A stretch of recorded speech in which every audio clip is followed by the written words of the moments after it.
Selection of plant sources for dye extraction. This is the next chapter that we will try to look. We have now learned so many techniques about extraction just a while ago.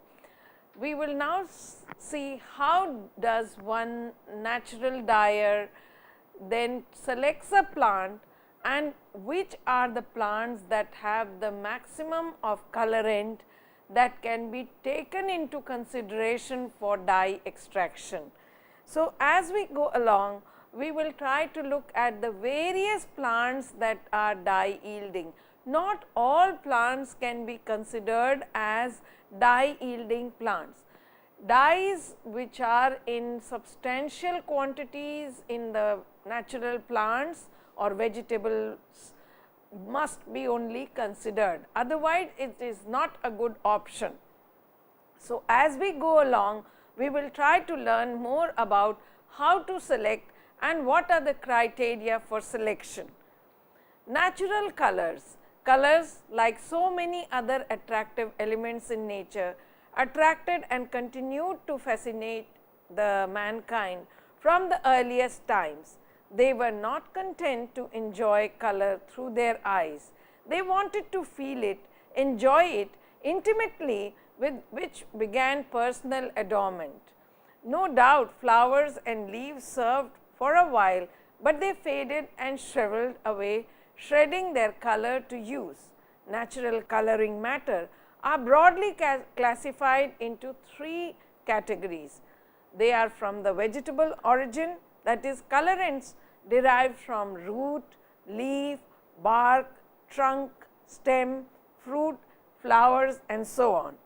Animal origin is the second class, where it could be derived from lac, cochineal, kermes, have been principally the dye yielding insects. Mineral origin, various inorganic metal salts and metal oxides have also been used as colorants. So, there are three main sources. One is of course a very large source, which is the vegetable source. Second is the animal source, some of the insects which can secrete lac dye, cochineal dye and so on. And the third one is the mineral origin or the mineral source, where metal salts and metal oxides have been used.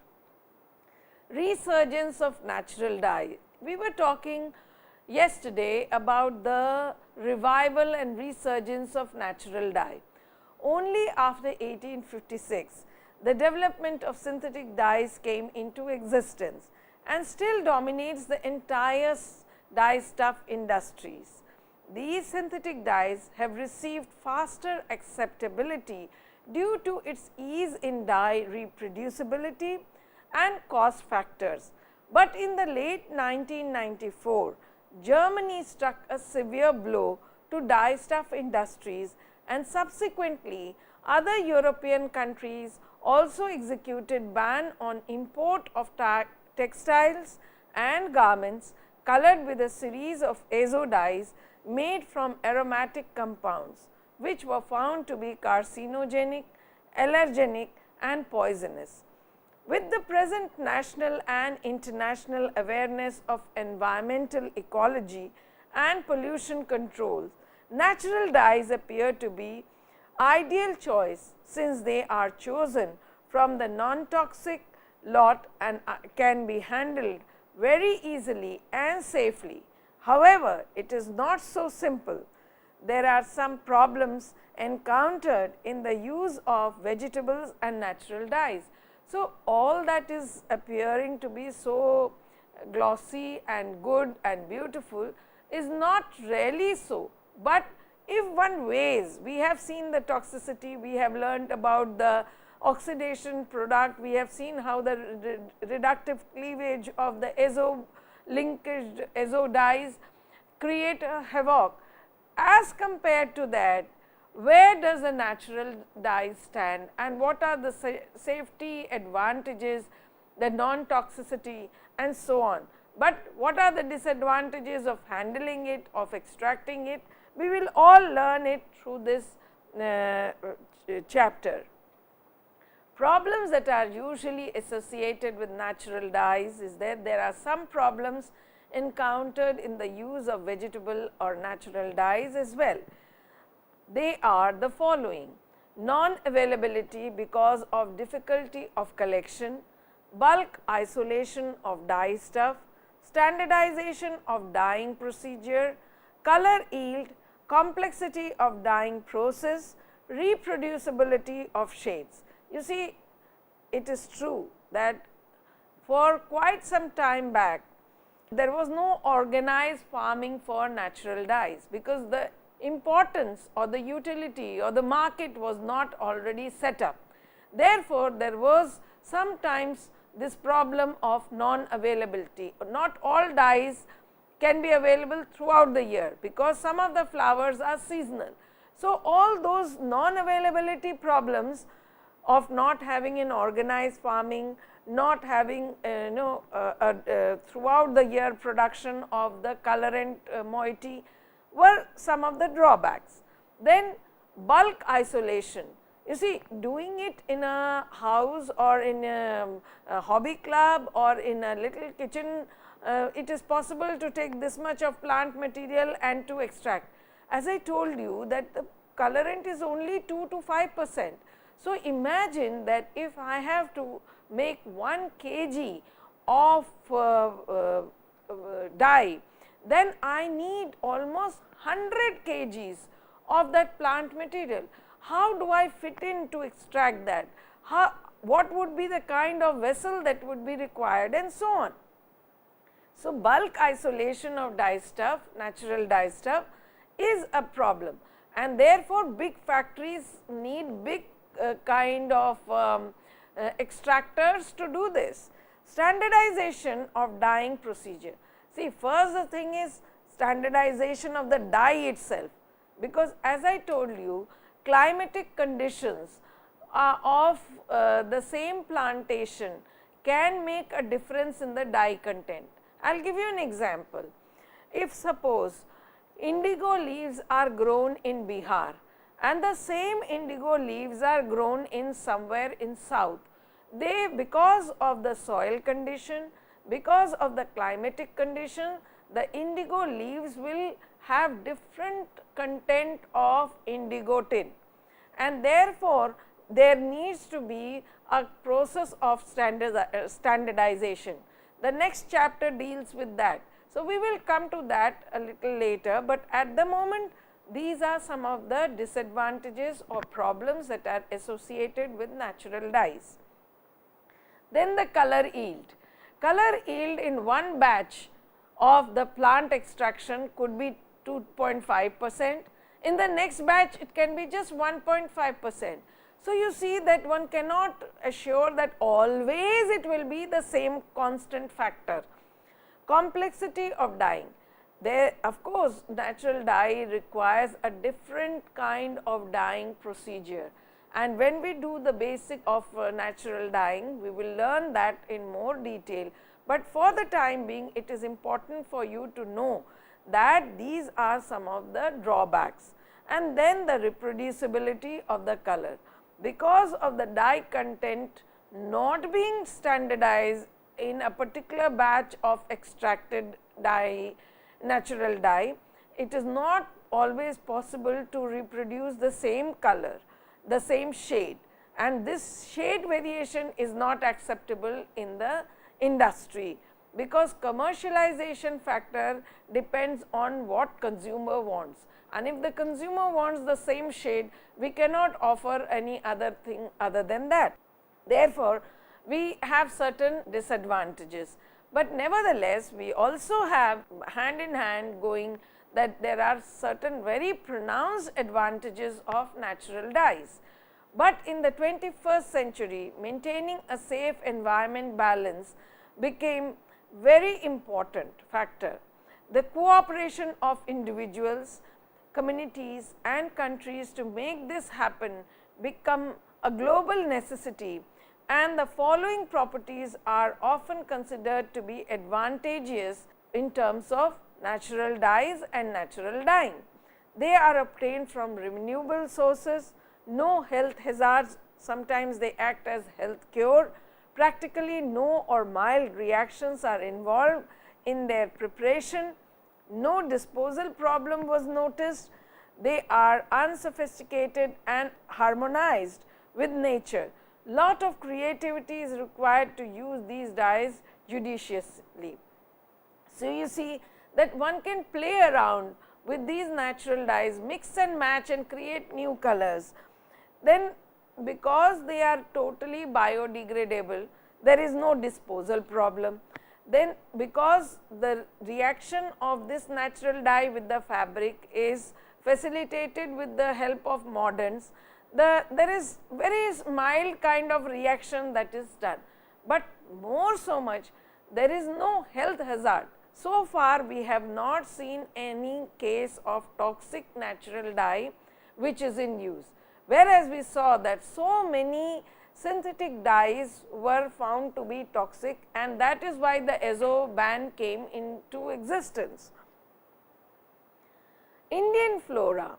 India is in advantageous position since the country holds a rich reservoir of natural products. Thus, started in India a chapter in chemistry which has over the years grown into specialized area. Different parts like leaves, bark, seed, flowers, roots and wood of number of plants have been reported to yield the dye, but a large number of them hitherto remain unexplored. As the uses of natural dyes do not cause pollution, it is of immense importance to explore the additional sources of natural dye from rich flora of our country, which are abundantly occurring plants.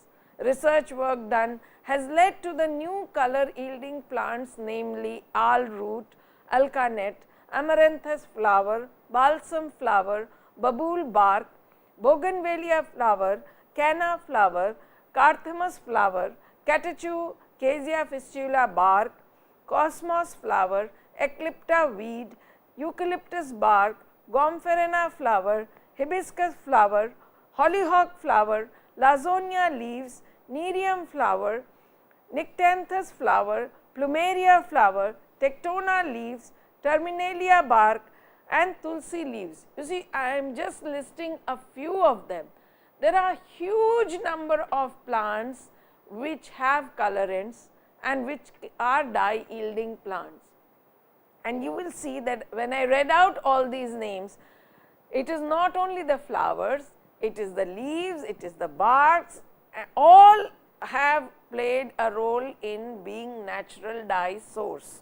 So, this is the kind of rich Indian flora that we have, and throughout the country, because there are different temperature conditions and we have a variety of culture, the soil conditions are different. Therefore, the vegetation that grows in the northeast are very different from the vegetation that grows in the southern part of India. And so, we have a huge variety of flora.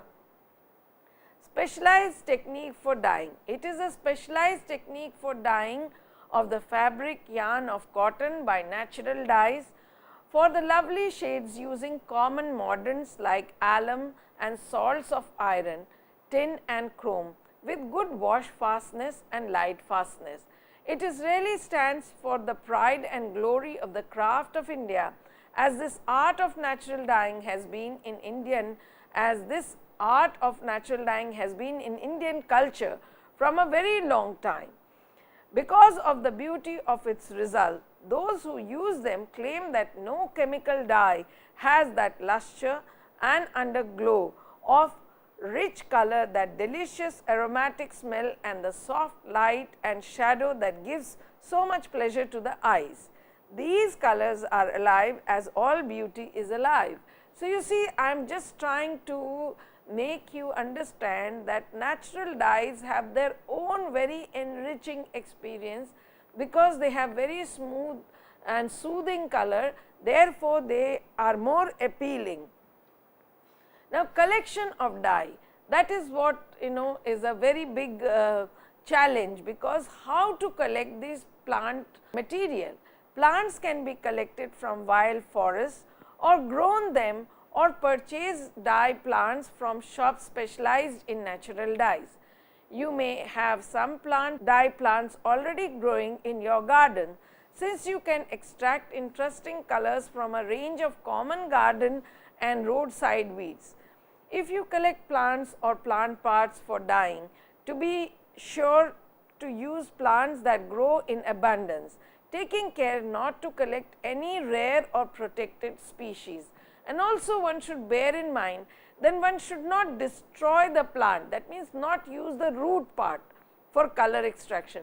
Any part which is above the root can be a source of renewable source of plant part. You may need a lot of plant material. A 4:1 ratio of fresh plant material to fabric by weight for dyeing is generally recommended, and plant fabric like cotton require even higher proportions. Kids can have fun experimenting with different proportions of plant material. The list below includes just a fraction of plants, others have to use the produced dyes. Your results will depend on the host of factors, including the soil type, moisture content, modern use to bind the dye, if any, to the fabric, and then the ripeness and the freshness of the material, how finely it was shed, and proper proportion of the plant material to fabric. So, dyeing is not an easy job, it is an art, but the first and the primary factor to get into that art is to be able to extract maximum color of the dye, so that you have the maximum colorant in hand to play around and do the dyeing. Now, some of these common plants that have been used, I will just show you some of the slides. These are flowers which you have probably seen, the garden flowers. I would now like to show you the entire list of plants that is available, and as you go along you will see that garden flowers range from Cinerea, or which is popularly known as Cineraria, Tegetus erecta or Genda. Then we have Portulaca, Plumeria, Nerium, Mirabilis, Exora, Balsam, Hibiscus, Hibiscus mutabilis. These are all flowers that were used. And then this is Gomphrena, Dilonix, Cosmos. We have just named all these, and these are all, as you can see the colors, they are all very rich in color. The Canna indica flower, the Bougainvillea flower, hollyhock flower, Nyctanthus. Nyctanthus, you will see that there is an orange stem. The flower is white, but this has an orange stem. So, that is a very good source of dye. Then we have rose, not to forget that we have so many varieties of roses, but the red variety of rose yields the best color. And we have rhododendron. Then coming to the leaves and weeds, we have this leaves, Acer pectinum, we have this Bischimidae, we have Bischofia, we have Camellia. Camellia is a tea leaf. Then we have Eclipta. We just named a few of these plants. Lawsenia is the Mehendi plant. Then we have Malus sikinensis, we have Osmum, that is the Tulsi. Then Tectona grandis, which gives red color, although the leaves are green in color. And we have Symplochus cipata. These are some of the leaves that have been used. Then we have fruits and vegetables. Now, this is, you can very well recognize, is onion, and the outer skin of the onion, there are purple cabbage. This is curcuma longa, that is turmeric. Then this is Daphne leaves and stems, which are also source of dye. Garcinia fruit cover is also a dye source. Mahonia nepalensis. Then we have Morinda citrifolia, we have Melostroma, Nephridium and Parkia and Punica. Punica is nothing but anar, and anar ka chilka is a very good source of dye. Rubia cordifolia stems. Then we come to some of this Cairaceae is a wild blueberry. Then we come to some of the barks which have been popularly used, such as Acacia arabic, Acacia catechu, Alcana tinctoria. Artropus is nothing but jackfruit bark. Then Caesalphania, that is sappanwood. This is the one which I said where we use the sonicator extractor for the first time. Cassia fistula or amalthas. Then different types of other eucalyptus bark, Cosmimum, Melonoria, Mismata, Passania and Salicacia were all used as the bark was the source of dye. Then comes the dyes from the kitchen waste. We throw away a lot of plants or some of these vegetables that we eat also can be a good source of dye. One is mint leaf, that is pudina, spinach which is palak, amaranthus leaf which is cholai kisak, then coffee powder is also another source, beetroot, saffron, walnut shell, that is akhroat, strawberries, and the list is never ending. But nevertheless, I just wanted to bring to your attention this particular list because it is of importance for you to know which plant to choose and when to choose. How to screen a natural dye yielding plant by simple methods.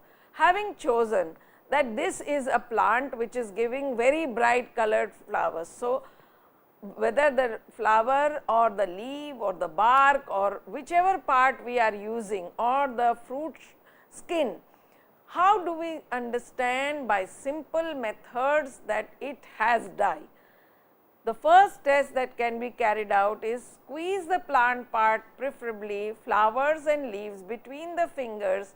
If color is discharged, it may be a good source of natural dye. So, simply crush it between your leaves and see whether any color is coming on the fingertips. Second test would be, if the color is retained on the fingers even after washing hand with water, it may be a good source of natural dye with probably good wash fastness.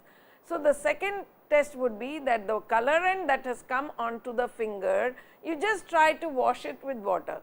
If it runs off, then it does not have a very good wash fastness, but if it still retains on the skin, it means that it is having a good fastness property.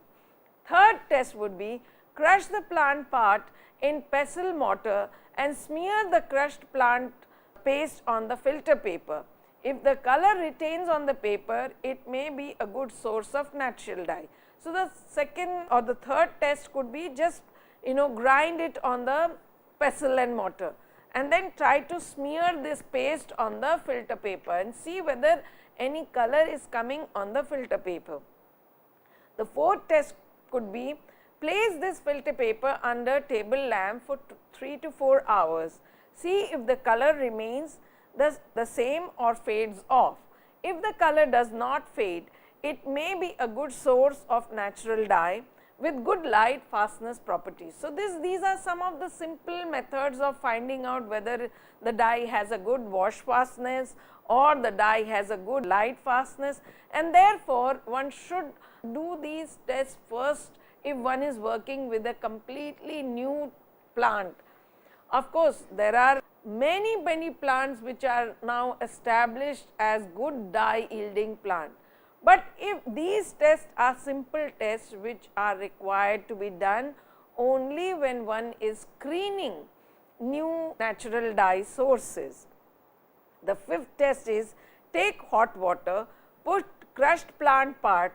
If it releases color into the water, hot water, it may be a source of natural dye, because just by giving a colored water does not mean that it fits into the category of dye. I told you a dye is only acceptable as a dye, or any colorant molecule will become a proper dye if it has good wash fastness, good light fastness and good adherence to the fabric. I gave you an example of turmeric. Why turmeric failed as a good dye, although it is very rich in yellow color and we all use it in our cooking, and it gives very good yellow colored vegetable when it is cooked, but the same when it is applied to the fabric is not a good dye, because it does not have a good adhering property and it fades in light. So, these light fastness and wash fastness and not good adherability to the fabric made turmeric not a good dye. So, the way the plant needs to be collected and stored is also very crucial. Collect your plant material from your region. A good rule of thumb is to have any colored part of the plant. This is true for at least the flowers, fruits, fruit skin, leaves, bark, but you may find other plants yield as much dye with less collected material, especially when they dry out. Flowers yield best color when used fresh, but still yields color when dried. We tried this experiment with fresh canna flowers and dried canna flowers, and we found that both give almost equal amount, but this may not be true for all the plant parts. Fill the pot with plant material and cover with water. Boil at least for 1 hour. At this point, you may want to let the dye bath stand at room temperature overnight. This will release more dye from the plants. To test the color, submerge a glass jar into the dye bath. The water should show some deep color. Strain the dye bath through the screen into another container and dispose of the plant material into the compost pile. Pour the dye bath back into the dye pot. Submerge the modern knit fabric for dyeing.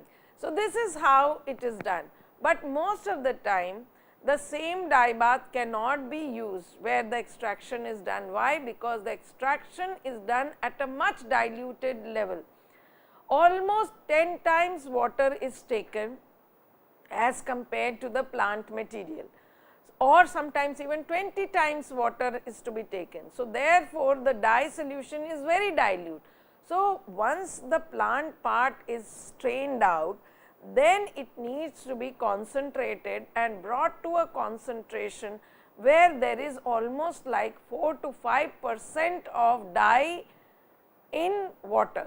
So, if that is the kind of concentration that can be reached, then the dye solution is ready for dyeing. Otherwise, it is a very dilute solution and will not give the required color. Simple method of dye extraction. If one tries to explore new areas of dye extraction, the simple method of dye extraction of course would be that the extraction methods of vegetable dyes basically depend on medium in which the dye is extracted. There are mainly 4 methods used in extraction of natural dyes. Now, please do not get confused with the methods of extraction that I gave you. This is like on a laboratory scale, if you are screening a new dye, then how you should follow, whether you should have an aqueous extraction, whether you should have an alcoholic extraction, or whether adding a bit of acid would help, or whether adding a bit of alkali would help. That is what is meant by these simple methods of extraction. Now, let us try to look one by one. Aqueous extraction. Boil known amount of dye plant in 100 ml of soft water for at 100 degrees, that is boiling water. Filter the dye solution and record its optical density and see whether how much of the colorant has come. Similarly, alkaline method would be that in the water solution or the water that is used for extraction, 1% NaOH is added or 1% sodium carbonate is added, and then the dye material is extracted. So, that would also show whether the dye has come more or less than the previous method. Similarly, try out a third method, because this is a screening method. So, it is important to know the dye content and which of the method will be the best method for dye extraction is what is being evaluated. So, first a simple water method, then by adding 1% alkaline solution either through sodium carbonate or sodium hydroxide, and then extracting under the similar condition, or a third type would be that 1% acidic solution of dilute HCl is added to the same water and then extracted under the same condition of boiling water, and then the optical density is recorded. And the fourth type is to use methanolic solution using 50% water and 50% methanol, and then carrying out the same experiment and trying to find the optical density. You will see that in all the cases I am saying that record the optical density. Optical density is recorded on UV machine. We have learnt about UV visible spectrophotometer just a while ago, and that gives an idea about the absorbance and the lambda max. So, we will also get an idea whether we are getting the same dye from all the 4 processes or we are getting different dyes, because different dyes will have different lambda maxes, first thing. Second thing, are we getting the same amount of dye will be given by the absorption that is coming in the UV. So, UV recording the optical density will give us a lot of information as to which procedure is the most, because you see the extraction procedure should be very efficient, that is the bottom line, and if that is to be achieved, then one should use the method which gives the maximum, which is able to extract the maximum amount of dye. So, how do we evaluate which process is best? We evaluate on the basis of the optical density. So, UV machine identification is must, and UV gives us the not only the amount that is extracted per each method, but it also gives us the lambda maxes of the dyes. If they are the same, then we will get only one lambda max, but if a variety are extracted by these various methods, then we will get different lambda maxes. So, you see that this method becomes very, very efficient in helping us to identify the natural dye that is present in the new source. So, it helps in screening. It also helps us in telling us whether this is a potential dye yielding plant or not, and the amount which will be extracted in which kind of, whether alkaline solution, acidic solution, aqueous solution or alcoholic solution, which is the best method of extraction. And then once having achieved that, we understand that this is a method of screening. We also understand the number of colorants that will be co-extracted. We also understand what is the lambda max, and therefore, we get some idea about the structural variety, whether it falls in the category of flavonoids or anthocyaninoids or indigoids or dihydropyran type of chemical structured dye. So, a lot of information can be obtained by the use of ultraviolet spectrophotometer. Preparation of vegetable dye.